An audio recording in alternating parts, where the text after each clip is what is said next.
सबसे बड़ी जो प्रॉब्लम है वो लैंग्वेज की है। अच्छा, अगर इतना ही ज़्यादा इशू है यहाँ यूरोप पे जैसे जर्मनी में लैंग्वेज बैरियर का, बहुत सारे लोग फिर प्रीफर करते हैं यूके चले जाना। ये दोनों एडवांटेज है यूके में कि वीज़ा भी जल्दी लग जाता है और लैंग्वेज भी आपके पास उधर बैरियर नहीं है। लेकिन तो फ्यूचर में ये है कि यहाँ पे आपकी अगर डिग्री कंप्लीट होती है तो ये भी आपको ड्यूरिंग स्टडीज़ आपके पास सबसे जो आसान है और सबसे ईजी जो अप्रोच है आपके पास वो अमेज़ॉन है। अस्सलाम वालेकुम, welcome back to my channel. तो जिस तरह आपने पिछली वीडियो में देखा कि अगर आप जर्मन यूनिवर्सिटी के लिए अप्लाई करना चाह रहे हो और अगर आप जर्मनी आना चाह रहे हो स्टूडेंट वीज़ा पे, किस तरह आप यूनिवर्सिटी में अप्लाई कर सकते हो, किस तरह से आप एडमिशन ले सकते हो, फिर उसके बाद आप किस तरह से जर्मनी मूव हो सकते हो। तो इस वीडियो में हम आगे जानेंगे कि किस तरह से आप पार्ट टाइम जॉब के लिए अप्लाई कर सकते हो, स्टूडेंट लाइफ जर्मनी में कैसी है, लैंग्वेज बैरियर है या नहीं है, और अगर आपने यूके या फिर जर्मनी जाना है तो आपको कौन सी कंट्री सेलेक्ट करनी चाहिए। तो चलते हैं आमिर भाई के पास, दोबारा से इनसे पूछते हैं। तो वेलकम बैक। थैंक यू जी। तो अब हम जर्मनी पहुंच गए, सही, हमने वीज़ा एक्सटेंड करवा लिया। अब आप सबसे पहले ये बताएं कि सबसे पहले क्या प्रॉब्लम फेस करनी पड़ती है यहाँ पर आके, और ये बताएं कि लैंग्वेज बैरियर का क्या है जर्मनी में। सबसे बड़ी जो प्रॉब्लम है वो लैंग्वेज की है। असल में मैं ये रिकमेंड करूँगा कि जो नॉर्मल वीज़ाज़ पे आ रहे हैं ना स्टूडेंट्स, वो एटलीस्ट A2 पाकिस्तान से करके आए। A2 कम से कम ये हाँ, यहाँ आके हर सूरत आपको करनी है। बेशक आप IT के भी स्टूडेंट्स हो ना, तो आपको A2 करनी है। अच्छा। हर सूरत, क्योंकि आप जो IT के भी हैं वो जॉब में तो ठीक है आपकी इंग्लिश चल जाएगी, लेकिन आपने शॉपिंग भी करनी है, आपने लोगों से इंटरेक्शन भी करना है, तो कहीं ना कहीं आपको वो ज़रूरत पड़ती है। आपके पास टाइम होता है। असल में हमारा ये माइंड वहाँ बना होता है कि क्या पता वीज़ा लगेगा नहीं लगेगा, तो इस वजह से हम नहीं उस चीज़ को इम्पोर्टेंस देते। लेकिन आज मेरे आने के बाद मुझसे जितने दोस्तों ने फ़ोन पे रब्ता किया ना, तो उन्होंने पूछा है कि मीनवाइल हम क्या करें, हम कोई कोर्स करें।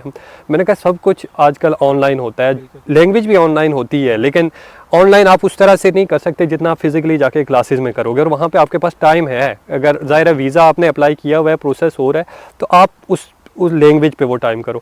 मेन बैरियर लैंग्वेज है, और बाकी कोई ऐसी प्रॉब्लम नहीं है कि आप यहाँ आ ना सको, या वीज़ा रेशो आपने अगर चेक किया हो, वीज़ा रेशो आप बता रहे थे तकरीबन 90%। तो 90% अगर वीज़ा रेशो है तो फिर कोई प्रॉब्लम नहीं है। लेकिन प्रॉब्लम अगर है तो फिर आपके पास लैंग्वेज है। और जो लोग लैंग्वेज B2 तक कर देते हैं या B1 तक कर लेते हैं, B1 तो हर स्टडीज़ के लिए नहीं, लेकिन B2 तक कर लेते हैं, तो उनके पास फिर अपॉर्चुनिटीज़ ज़्यादा हो जाती हैं। मसलन यूनिवर्सिटीज़ फिर उनके पास ज़्यादा है, आपके पास ऑप्शंस आ जाते हैं कि आप इसमें भी अप्लाई कर सकते हो, इसमें भी, क्योंकि वो जर्मन में कोर्स भी हम बिल्कुल अवेल कर सकते हैं। अच्छा, अगर इतना ही ज़्यादा इशू है यहाँ यूरोप पे जैसे जर्मनी में लैंग्वेज बैरियर का, बहुत सारे लोग फिर प्रीफर करते हैं यूके चले जाना। वो यूके चले जाते हैं, वहाँ पे लैंग्वेज बैरियर नहीं है, वहाँ पे भी तकरीबन इतने ही पैसे लगते हैं या फिर थोड़ा उससे ज़्यादा लगते होंगे, लेकिन वहाँ पे लैंग्वेज बैरियर का इशू नहीं है। वो आसानी से कल्चर में एडॉप्ट हो जाते हैं, वो आसानी से फिर अपनी ज़िंदगी जो है ना आगे कंटिन्यू करते हैं। तो आप क्या कहते हैं कि यूके जाना चाहिए या फिर जर्मनी जाना चाहिए? सही, ये बड़ा इंपॉर्टेंट क्वेश्चन है। और देखें कि दो प्रॉब्लम्स है जर्मनी में, हर एक कंट्री की अपने कुछ एडवांटेजेस हैं, कुछ डिसएडवांटेजेस। पहला प्रॉब्लम ये है कि आपका लैंग्वेज बैरियर, जो बहुत मैसिव प्रॉब्लम है, इसमें कोई शक नहीं।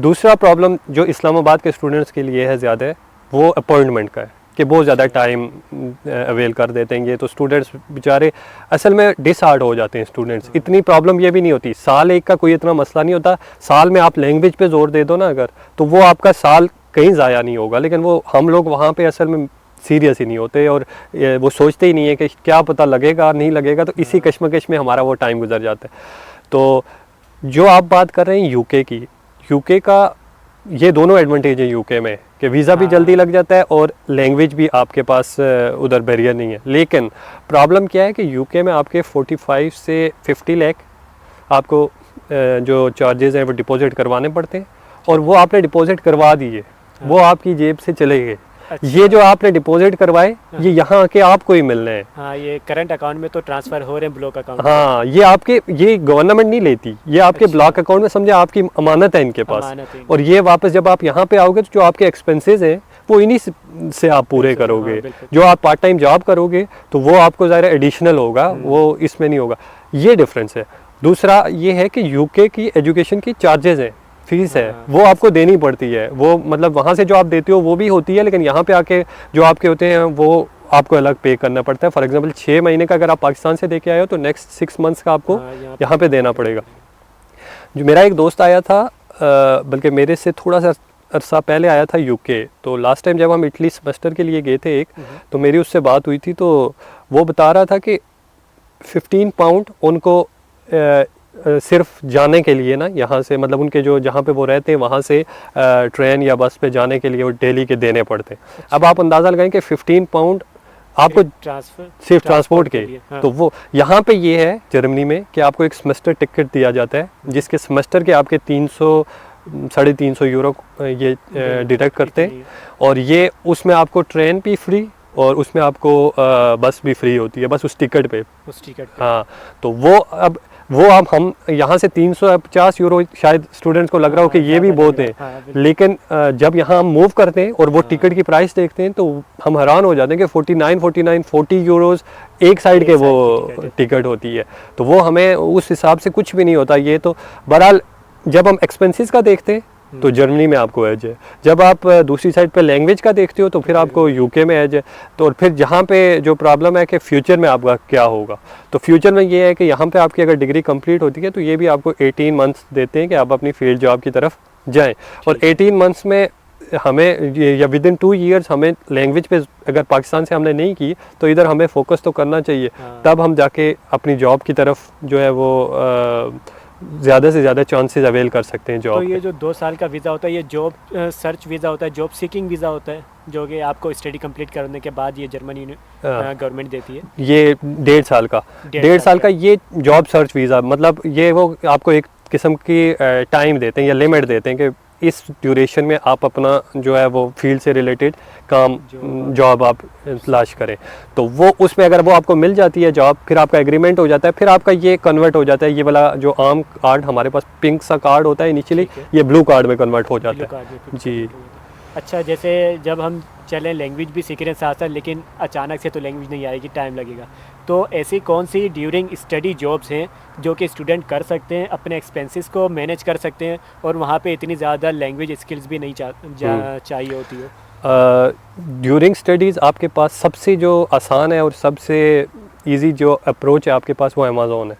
और अमेज़ोन, और वो अगर आपकी जहाँ पे आप आते हो और उस सिटी में कहीं करीब या नज़दीक है तो आप इजीली अप्लाई करो ऑनलाइन, और वो आपको टाइम थोड़ा सा ये होता है कि किसी किसी टाइम पे उनकी जॉब्स होती हैं, किसी टाइम पे काम स्लो होता है तो वो आपको नहीं बुलाते, लेकिन मोस्टली वो आपको कॉल कर देते हैं और बुला देते हैं। फिर DHL की जॉब्स आप पार्ट टाइम कर सकते हो, उसमें आपको लैंग्वेज की ज़रूरत नहीं होती, लेकिन ये पार्ट टाइम जॉब्स हैं और ये आपको मतलब स्टडी के दौरान आप ये इतना कमा लेते हो कि अपने एक्सपेंसेस वगैरह जो है वो इजीली आप आराम से आप कर लेते हो, और उसमें से भी आप 100 या 200 यूरो भी आप सेव कर सकते हो पार्ट टाइम जॉब भी अगर आप कर रहे हो तो अगर आप फुल टाइम कर रहे हो तो फुल टाइम करके फिर बहुत से स्टूडेंट ऐसा करते हैं कि यूनिवर्सिटीज़ में क्लासेस को थोड़ा सा बंक कर देते हैं और फिर फुल टाइम उधर कर देते हैं। वो फिर डिपेंड करता है स्टूडेंट की अपनी नेचर पे, तो अगर वो स्टडीज़ की तरफ सीरियस नहीं है या किस तरह करना चाह रहा है। लेकिन आपको हमारी जो यूनिवर्सिटी थी, हमें शुरू में ये प्रॉब्लम थी कि हमारी यूनिवर्सिटी बिल्कुल साइड एरिया पे थी और वहाँ पे इंग्लिश जॉब्स कम थी, लेकिन अब ये है कि अभी भी कम ही है लेकिन थोड़ा सा दूर जाना पड़ता है हमें, तो उसमें थोड़ा सा सेक्रीफाइस करना पड़ता है आपको, कभी टाइम के साथ कभी नींद के साथ। तो फिर वो ये है कि ये नहीं कि आपके पास लैंग्वेज अगर नहीं है तो पार्ट टाइम भी नहीं है। बिल्कुल डिसहार्ट जो स्टूडेंट्स, मैं ये कहूँगा कि डिसहार्ट होकर स्टूडेंट्स ना आए, आप खुशी के साथ आओगे, आपके पास जो अपॉर्चुनिटीज़ हैं वो खुद ब खुद जो है वो खुलती जाएंगी और आपको रास्ते मिलते जाएंगे। बिल्कुल भाई, आसान है। आप जर्मनी आके इजीली आप पार्ट टाइम जॉब भी कर सकते हो और इतना कमा सकते हो कि आप स्टडी के साथ साथ अपने एक्सपेंसेस खुद मैनेज कर सकते हो। आमिर भाई भी अमेज़ोन पे ही काम कर रहे हैं। नेक्स्ट वीडियो में हम जानेंगे किस तरह उन्होंने अप्लाई किया था अमेज़ोन के लिए और किस तरह वो जॉब कर रहे हैं अमेज़ोन में, अमेज़ोन की किस तरह की जॉब है, उसके अलावा सैलरी क्या है और अमेज़ोन के अलावा कौन से वेयर हाउसेज़ हैं जहाँ पे आप इजीली अवेलेबल हो, जहाँ पे आप जॉब कर सकते हो और किस तरह इनको रीच आउट कर सकते हो। तो इस वीडियो में इतना ही, मिलते हैं आपसे नेक्स्ट वीडियो में। हमें दें इजाज़त, अल्लाह हाफिज़।